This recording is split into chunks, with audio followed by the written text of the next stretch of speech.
Splatoon! Nintendo's salty Squid Kid simulator. Now, for those of you who don't know, this game is not your everyday shooter. Nintendo has put a fresh spin on the formula that's pretty out there, so instead of me explaining it, I'll just show you this instead. You're a kid now, you're a squid now. You're a kid, you're a squid, you're a kid, you're a squid, you're a kid now.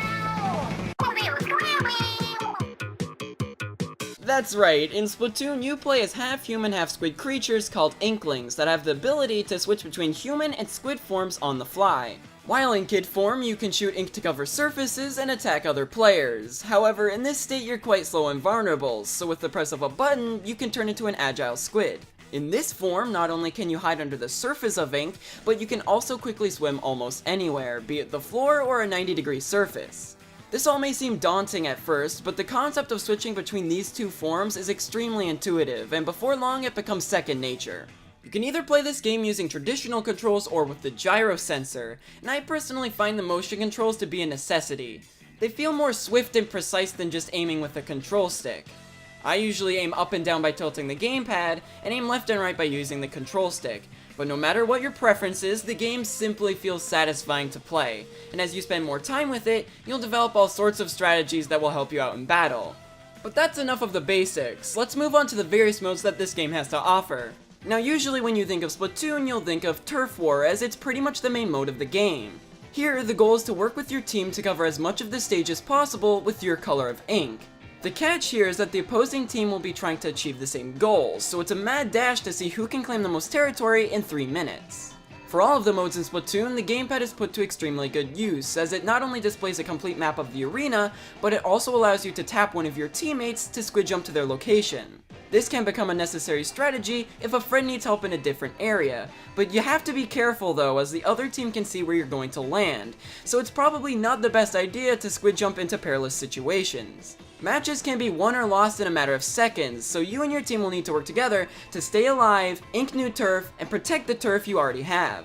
At the end of the game, Judd the Cat will announce the final results, and let me just say, there is nothing worse than the feeling of pain you get when your team loses by like exactly 1%. Why does this always happen to me? Overall, this is definitely my favorite mode in Splatoon. It's incredibly fun and addicting, and you'll find yourself playing it for hours on end. But let's not forget to mention one of the biggest parts of Splatoon, which is all of the different weapons to choose from.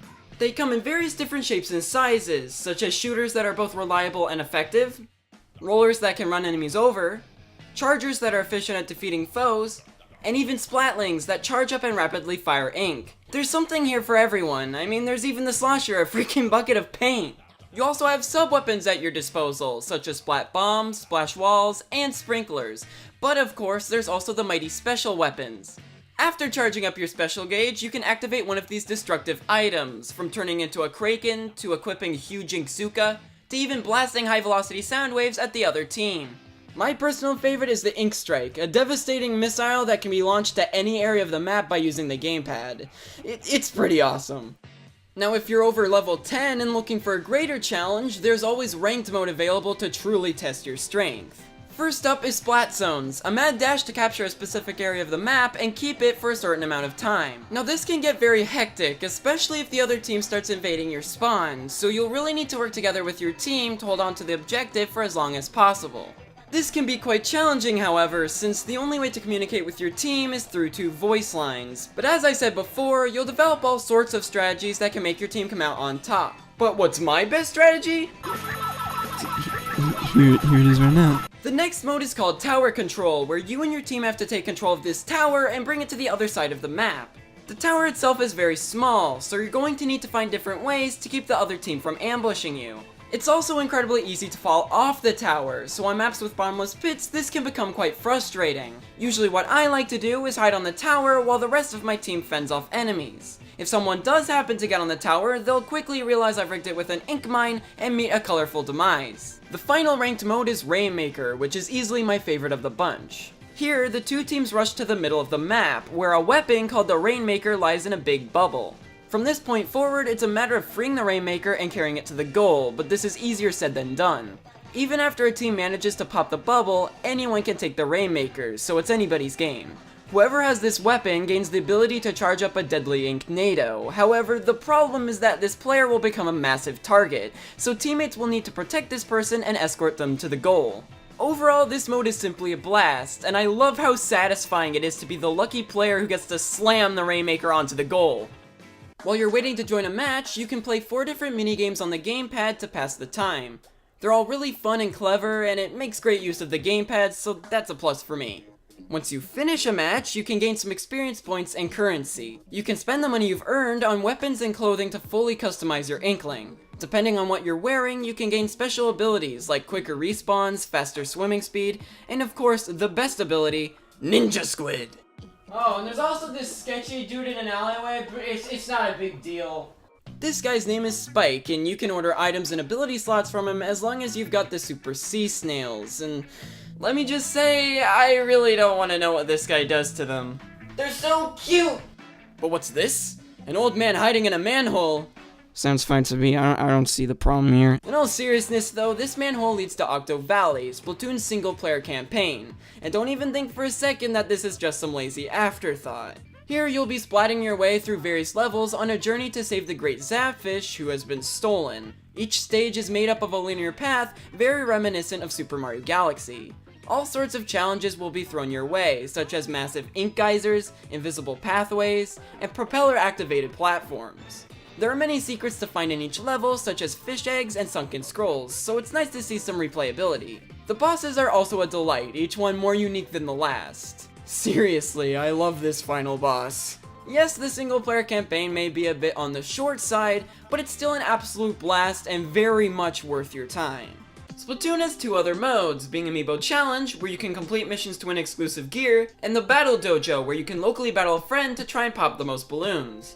They're both fun distractions, even if the local multiplayer is quite shallow. You can even play with your friends either online or in a private room. And while Splatoon is a lot of fun with friends, I find that when you try and join someone's game, you are very rarely on the same team as them. It can get extremely annoying and it really shouldn't happen as often as it does. While this is a genuine nitpick, there's still definitely lots of content to be found here, so Nintendo, I'll let you get away with it this time, with the warning.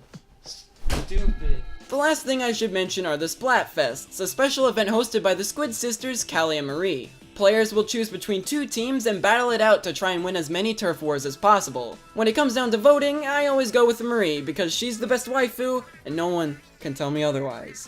They're both adorable though, look at this, they're precious! At the end of the day, a winning team is decided, and though the last Splatfest has already gone by, these events were certainly great fun and worth mentioning. When it comes to visuals, this is an area Splatoon truly excels at. Everything looks bright and cartoony and I love everything about it. I also adore the character designs, Annie is one of my favorites. But not you, Bo, you big bully! Speaking of aesthetics, the soundtrack in this game is incredibly good. The wacky songs found in this game will be stuck in your head long after you turn the game off, and it's clear a lot of passion went into writing each and every track. Now if there was anything that I didn't like about this game, it was 2 things. First off, it's extremely grueling when a player leaves a match. For whatever reason, Nintendo has made it so that nobody ever replaces them, so for the rest of the match, you and the rest of your team are at a huge disadvantage. You'll just end up at the end of a match like, wow, we suck. And then you look at the results screen and you're like, oh, of course, someone disconnected again. It's great, it's what I wanted in my online multiplayer co-op game. The second problem I have is the rotation system. Every 4 hours the stages in Turf War and Ranked mode will change, but there are only 2 stages available at one time, and you can only play one of the Ranked modes every 4 hours. It's very annoying to have to wait hours on end just to play a certain mode, and there should be at least 3 stages in the rotation. They did it for the Splatfest, so why not here? After 2 hours you'll be longing for different stages to play, and by the time there are new stages, you'll probably have already stopped playing.